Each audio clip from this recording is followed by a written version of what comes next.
गीता जयंती निमित्त एका श्लोकावर आज बोलणार आहे. सर्वोपनिषदो गावो दुग्धा गोपाल नंदन पार्थो वत्स सुधीर भोक्ता दुग्धम गीता मृतम भव. हा सर्वात महत्वाचा गीता महात्म्य ज्याला म्हटलं आहे, श्रीधर स्वामीने हे केलेलं आहे. तर याच्यात गीतेमध्ये काय सांगितलेलं आहे त्याचा आणखी निचोड आहे, थोडक्यात सांगितलं आहे. यामध्ये सर्वोपनिषदो गाव. तर आपल्याला माहीत आहे उपनिषदाचं सार आहे, गीता म्हणजे उपनिषदाचं सार आहे. आणि गाव म्हणजे गाय, आपल्याला माहीत नाही गाव म्हणजे गाय. दुग्धा गोपाल नंदना, दुधाचं दोहन करणारा गोपाल नंदन म्हणजे श्रीकृष्ण आहे. पार्थो वत्स, हे गाईचं वासरू आहे. हा सुधीर भक्त, अमृताचं प्राचन करणारा आहे. गीता अमृता महत्, गीता हे अमृत आहे आणि मोठं आहे. हे सगळ्यात महत्त्वाचा श्लोक आहे. आता मी पहिल्या पुरुषोत्तम योग जो 15वा अध्याय आहे, अतिशय महत्त्वाचा आहे, त्यावर जो पहिला श्लोक आहे, ऊर्ध्वमूलम अधशाखम अश्वत्थम प्राहुरव्ययम छंदांसी यस्य कर्माणि यस्तम वेदस वेदविद. हा पहिला श्लोक आहे याच्यामध्ये. आता ऊर्ध्वमूल, आता वृक्षाचं मूळ खरं म्हणजे खाली असते, मग त्याच्यात ब्रँचेस, फांद्या येतात, पानं येतात, फुलं येतात, फळं येतात. परंतु हा जो वृक्ष आहे, अश्वत्थ वृक्ष आहे, जो सनातन आहे, नेहमीसाठी राहणारा आहे, जे अव्यय आहे, कधी नष्ट होत नाही, हा वृक्ष, याचे मुळं हे वर आहेत. या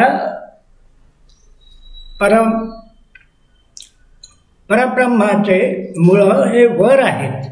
असा संसार वृक्ष आहे, चमत्कारिक वृक्ष आहे. अधशाखम, शाखा खाली आहेत, त्याच्या फांद्या खाली आहेत. तो अव्यय आहे, कधी नष्ट होत नाही. म्हणजे अनेक युग झालेले आहेत, अनेक कल्प झालेले आहेत, त्याचे ते काही नष्ट होत नाही. जसं म्हटलं, सूर्या चंद्रमसो धाता यथा पूर्वम कल्पयत. म्हणजे सूर्य, चंद्र, तारे हे जे निर्माण केलेले आहेत ते परब्रह्माने निर्माण केलेले आहेत. हे कसे केले आहेत तर पूर्वीच्या कल्पाने केलेले आहेत. जसं पूर्वीचा कल्प होतं त्याप्रमाणे हे सतत राहटगाडगं सुरू असते. आता आपल्याला माहिती आहे सत्ययुग किंवा कृतायुग आहे, 17,28,000 आहे.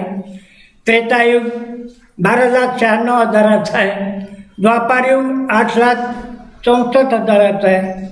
कलियुग 4,32,000 आहे. हे 4 युग आपल्याला माहिती आहे. याचे अनेक युग झाल्यानंतर कल्प होतो आणि ते कल्प झाल्यानंतर पुन्हा त्या कल्पप्रमाणे सूर्य, चंद्र, तारे पुन्हा निर्माण होतात. तो परब्रह्म निर्माण करतो, असं याचं ऋग्वेदाच्या 10व्या अध्यायामध्ये म्हटलेलं आहे. छंदांसी यस्य पर्णानि, हे जे पानं आहेत त्या वृक्षाचे पानं जे आहेत ते छंद आहेत. छंद म्हणजे झाकून टाकणार आहे. जे छंद आहेत, यस्तम वेदस वेदविद, आणि या वृक्षाचं वर्णन हे वेद करतात. या वृक्षाचं वर्णन आपल्याला समजण्यासाठी वेदाचा अभ्यास करावा लागेल. ते पानांनी झाकलेलं आहे. वास्तविक पाता, पान किंवा फांद्या हे असतील तर वृक्ष राहतो, त्याचं प्रोटेक्शन होते, त्याचं रक्षण होते. पान नसतील, फांद्या नसतील, वृक्ष नष्ट होतो काही वेळानंतर. अनेक वेळा आपण काय करतो, झाडाच्या फांद्या तोडतो, पुन्हा फांद्या येतात, पुन्हा पानं येतात, पुन्हा तोडा, असं अनेक वेळा केल्यानंतर तो वृक्ष शेवटी नष्ट होतो. परंतु हा जो परब्रह्माचा वृक्ष आहे, ज्याला टॅप रूट म्हणतात इंग्रजीमध्ये, मुख्य मूळ, ते वर आहे. आणि बाकीचे जे मुळं आहेत, बाकीचे मुळं आहेत ते सेकंडरी आहेत, सहाय्यकारी मुळं आहेत. तर हे सहाय्यकारी मुळं हे संसार वृक्षाचे आहे आणि टॅपरूट हा वर आहे, तो नष्ट होत नाही. बाकीचे हे जे संसार वृक्ष आहे ते नष्ट होऊ शकतो, पण ते नष्ट होण्यासाठी काय करावं लागते, शस्त्राने तोडावं लागते. कोणतंही झाड शस्त्राने तोडावं लागतं. तर त्याचं शस्त्र कोणतं आहे, तर त्याचं शस्त्र आसक्ती विरहित आहे. आसक्ती नको, असंगेन शस्त्राने असं म्हटलेलं आहे. तुम्ही जर आसक्ती ठेवली कोण्या गोष्टीमध्ये, आपल्या मुलामध्ये, आपल्या संततीमध्ये, आपल्या अंतामध्ये, आपल्या ममतामध्ये, आपल्या वासनामध्ये केल्यानंतर कर्म करतो आणि ते कर्म घातक ठरतात, बंधनं होतात. कर्मानुबंधे असं म्हटलेलं आहे. कर्माने पुन्हा पुन्हा आपल्याला जन्म मरण घ्यावं लागतं. म्हणून आता हा जो वृक्ष आहे त्याला पिंपळ वृक्ष असं म्हटलेलं आहे. कोणी त्याला वटवृक्ष म्हणतात, परंतु तो पिंपळ वृक्ष आहे. तर पिंपळ वृक्ष आणि वटवृक्ष हे आयुर्वेदिक आरोग्यासाठी सुद्धा आवश्यक आहे. प्राणवायू भरपूर पिंपळ वृक्ष देतो आहे. आणि 5व्या-6व्या शतकामध्ये गौतम बुद्धांनी याच्या खाली ध्यान साधना केली.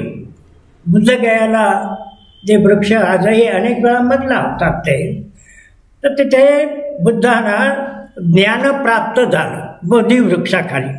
म्हणून पिंपळ वृक्षाचं जास्त महत्त्व आहे आपल्या भारतीय संस्कृतीमध्ये. पिंपळ आणि वटवृक्ष या दोन वृक्षाला पवित्र मानले जाते. औदंबराला मानलं जाते, आम्रवृक्षाला मानलं जाते, वृक्षाला मानलं जातं.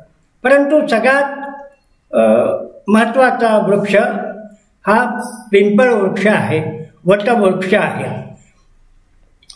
भगवद्गीतेमध्ये 10व्या अध्यायात या अस्वस्थ सर्व वृक्षाणां श्रीकृष्ण म्हणतो, मी वृक्षामध्ये अस्वस्थ वृक्ष आहे. देवर्षीणां नारद, देवर्षीमध्ये नारद आहे. गंधर्वाणां चित्ररसा, सिद्धानां कपिलो मुनिः.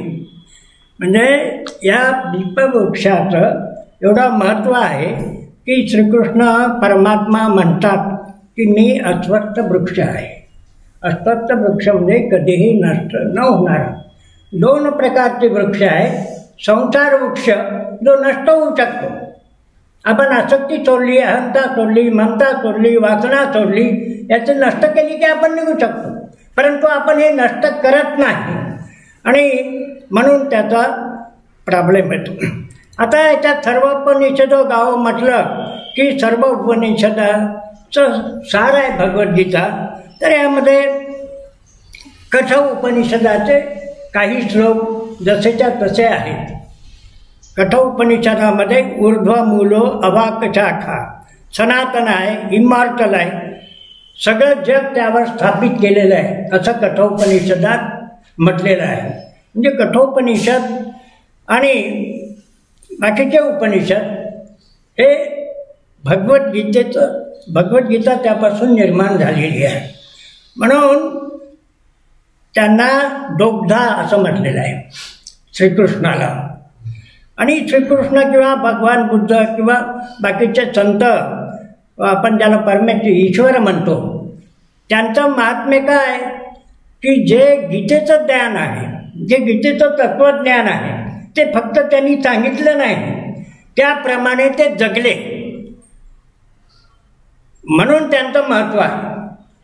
म्हणजे तर आपण मागे पाहिलं मुंडकोपनिषद आणि कठोपनिषदामध्ये म्हटलेलं आहे की यावेळेला 2 पक्षी बसलेले आहे. एक परमात्मा आहे की जीवात्मा आहे. जीवात्मा हा फळं खातो, बरे वाईट खातो, कधी त्याला पश्चाताप होतो, कधी वैराग्य येते आणि तो मग वरच्या पक्षाकडे जातो, त्याला आनंद मिळतो, पुन्हा खाली येतो, पुन्हा फळं खातो, पुन्हा संसार सुरू असतो, परंतु त्याला विरक्ती येत नाही, रागद्वेषापासून तो मुक्त होत नाही. म्हणून हे ते असं त्याचं आयुष्यभर हे रहाट गाडगं सुरू असते. आणि आपले जे सेन्सेस आहेत की आपले 5 इंद्रिय आहे, ज्ञानेंद्रिय आहे, कर्मेंद्र आहे, आपण त्याच्या अधीन झालेलो आहोत. त्यामुळे आपल्याला त्याची प्राप्ती होत नाही, परमात्म्याची प्राप्ती होत नाही. म्हणून कठोपनिषदामध्ये म्हटलं सकाष्ठा सा परागती, जे परागती आहे, जे परमेश्वर आहे, त्याची आपली प्राप्ती होत नाही. कारण आपण इंद्रियाच्या मागे जातो, आपण त्या मनाच्या मागे जातो आणि आपण संसारात लिप्त होतो. हे जे सत्व रज तमगुण आहे त्या तमगुणाच्या मागे जातो. तमगुण, रजगुण, सत्वगुण याच्या गुणातीत होण्याचा आपण प्रयत्न करत नाही. म्हणून आपल्याला पुन्हा पुन्हा जन्म घ्यावे लागते. आता ॲस्ट्रॉनॉमी आहे, त्या ॲस्ट्रॉनॉमीमध्ये दाखवलेलं आहे एवढे ग्रह आहेत, अशा सूर्यमालिका आहेत, त्यांना सुद्धा माहिती नाही आणखी जग केवढं आहे ते. म्हणून हे अकल्पनीय आहे. त्यामुळे आपण सत्ता, संपत्ती, सुख, कीर्ती, सौंदर्य या बाबतीत आसक्ती ठेवतो. म्हणून त्या संसार वृक्षाचं छेदन आपल्याकडून होत नाही. संसार वृक्षाचं छेदन करायचं असेल, परमात्म्याची प्राप्ती करायची असेल तर आपल्याला अहंता, ममता वगैरे सोडून द्यावे लागतील, तेव्हा ती आपल्याला प्राप्ती होते, असं या पहिल्या श्लोकाचा अर्थ आहे.